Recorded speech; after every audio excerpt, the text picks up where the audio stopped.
AHM Olahraga. Kembali lagi di AHM Channel. Sebelum melanjutkan menonton video ini, mohon dibantu subscribe, like, komen, dan share-nya untuk mendapatkan video-video terbaru selanjutnya. Terima kasih, semoga Tuhan senantiasa membalas kebaikannya.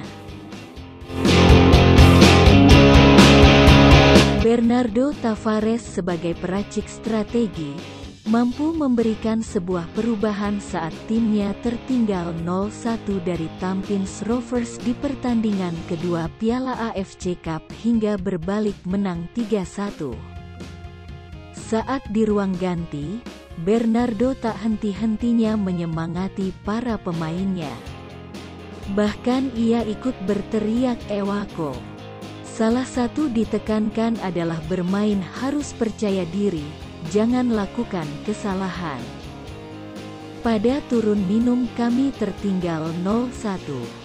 Dan pada setengah waktu kemudian semangat pemain kembali meledak dan menciptakan hal yang hebat. Itulah yang saya minta di ruang ganti, kata Bernardo. Hal sama disampaikan bos PSM Makassar, Munafri Arifudin, yang ikut bersama tim. Menurutnya Bernardo meminta pemain untuk terus membuka peluang. Semangat Ewako itu kita ingatkan.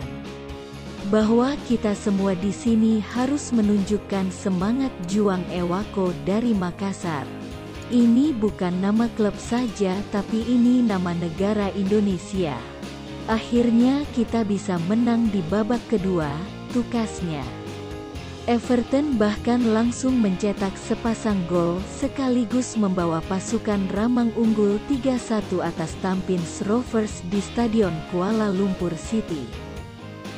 Kemenangan ini membawa William Pluim dan kawan-kawan hampir pasti lolos ke babak semifinal AFC Cup. Tim Juku Eja tinggal menunggu hasil pertandingan terakhir antara Tampines melawan Kuala Lumpur selaku tuan rumah.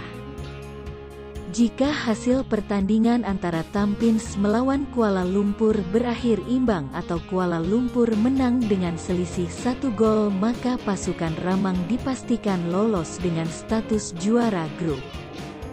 Kalaupun Kuala Lumpur menang dengan skor besar, maka PSM Makassar kemungkinan besar akan lolos dengan status runner-up terbaik.